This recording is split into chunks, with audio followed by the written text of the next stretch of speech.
Hello and welcome to Advanced Nerd Life Studies Syllabus 3. In today's class we'll be studying the life cycle of a peculiar specimen, the anime fan. Alternate names you may have heard can include otaku, weeaboo, and dirty Chinese cartoons loving fucks. Yes, this will be on your final exam. The anime fan originates from Homo sapiens, evolved from ancient primates who stood up on two legs to become man, who then de-evolved back into primates flinging shit at each other for not liking the same 2D girl. They can be recognised by their unique culture, distinct language, and bizarre love for trash bins. Many anime fans can look similar to regular humans though, so the industry standard litmus test is to utter the exact phrase, smile, sweet, sister, sadistic, surprise, service. And if the specimen is an anime fan, they will have to follow up with a word beginning with S, otherwise their heads will implode. All anime fans start their life off in their chrysalids, ready to metamorphosize into their fully grown form. At this point they may or may not be aware of what anime is. Perhaps they only saw Dragon Ball Z and Pokemon as a kid, or maybe they've attempted to watch Attack on Titan and have even said that they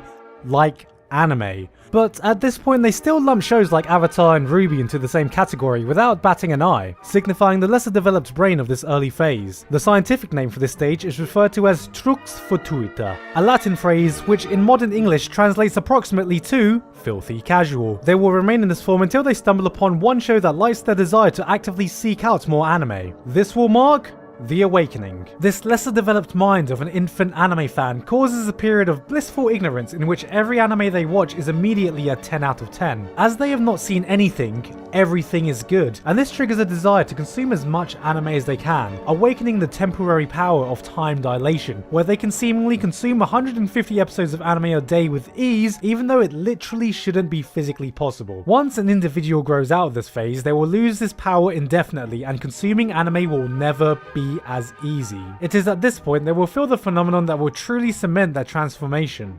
The void. After watching an exceptional anime, a fan will experience a sensation of emptiness that cannot be filled, with the only known remedy being to keep watching anime. While not exactly a pleasant feeling, it's a signifier that the anime just watched connected deeply in some way. The bigger the void, the bigger the effect the anime had on the individual. Though it is a pretty common feeling to feel the void during the early stages of an anime fan's life, as they age it gets increasingly harder to find a series that evokes that same feeling, and fans may spend their whole life chasing that same first void. It is for this reason that in 1995 the World Health Organization officially classified anime as a Class A drug, joining the likes of cocaine, heroin, and that little piece of meat that gets pinched in at the top of a girl's thigh highs. At some point during or just after their awakening, they may reach a stage called hentai puberty. At this stage there is a small realization that they can find anime characters attractive. Settle down, settle down. All those scenes of sexualized anime girls they used to find kind of weird slowly start becoming acceptable, then commonplace, then celebrated, then the next thing they know they are claiming that Kill la Kill was truly revolutionary as a self-aware statement of its genre for using half-naked girls battling in kinky attire, even though all it did was give them an excuse to watch half-naked girls battling in kinky attire. Did I mention that anime fans like watching half-naked girls battling in kinky attire? Specimens of the female gender may go through an extra stage here known as yaoi menstruation, a sudden awakening of a sixth sense causing them to gravitate towards any and all sources of male homosexuality. Once finished with adolescence, subjects will start developing this thing called taste. This will signify a maturity in the life cycle, allowing for interactions within their kind, as the comparable level of one's taste to excrements is the main form of communication within the species. This is when they start understanding what appeals to them and start aligning themselves with certain factions. If they find that they like a lot of shows in the shonen genre, for example, they are known as shonen tards. Gundam fans are known as Gundam tards. Moe fans are known as Moe tards, and idol fans are known as cancer. They may even find that a show causes them to have such a deep-rooted appreciation that they want to show their appreciation in another way than simply just watching it, which unavoidably leads to merchandise. While the idea of spending money on anime trinkets may have seemed alien before, once their merchandise virginity is taken, there is no looking back. What starts as a small purchase of a cool poster gradually leads to bigger and bigger purchases before eventually they are selling their left kidney to the black market to pre-order that limited edition Jabami Yumenko figure that goes on sale next year. If they ever reach this stage, it is highly advised that they stay away from anime conventions, as this rare event allows the user to temporarily break their limiters to become an unstoppable spending machine, bypassing any form of logic and reason, coming at the steep drawback of not having any money to cover the cost of existing for a while. At some point, the individual may find that a character makes them feel something special.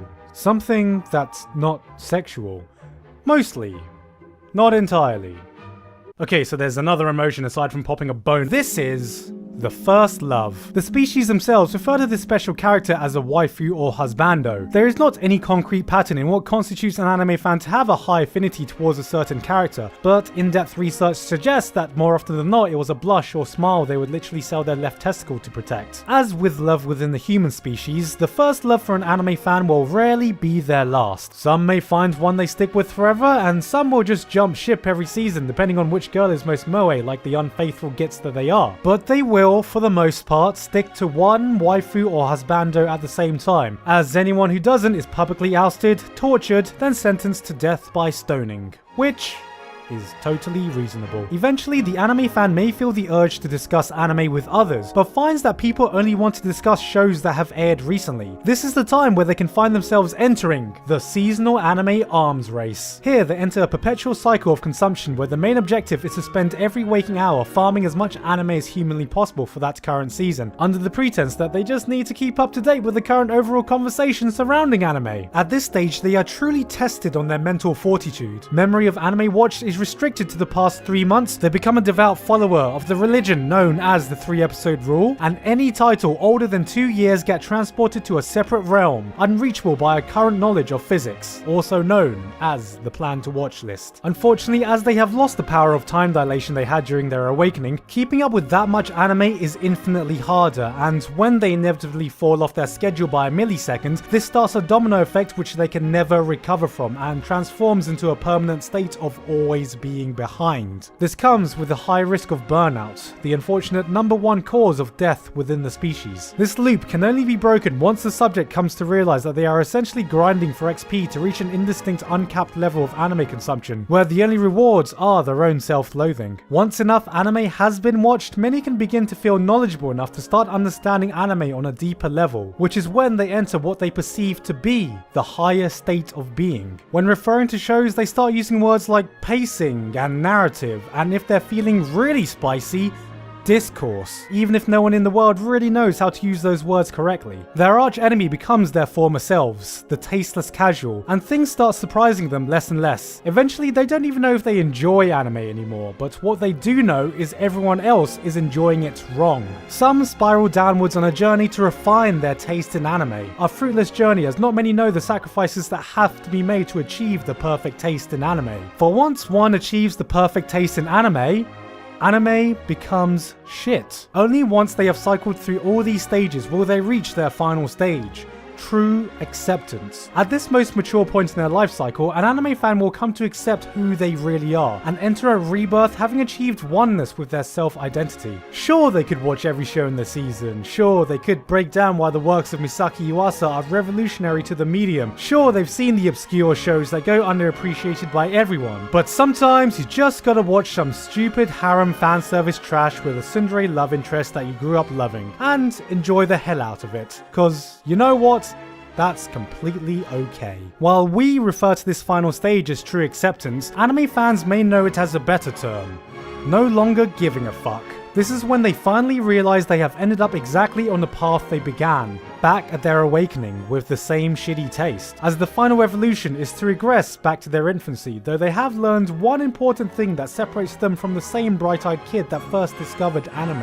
Before one can have shit taste, one must first have no taste. And thus the cycle of the anime fan is complete. Hey guys, hope you enjoyed the video. Thank you very much this month to Lee Watts, Toongrim, Robert Harnborg, K Must Live, and everyone else on Patreon for helping to support me for this month and making this video possible. Well, it is December now, so you know what that means. It's time for me to lock myself up in my room and work on the year-on-end review. So I'm taking bets now. Will I be able to post both parts before the end of the year, or will it come out in March? Knowing you guys, I'm sure you're still probably gonna say I upload it in March. I love you guys. Anyway, that's it from me. No further updates to date. I've been Giguk, and I will see you all next time.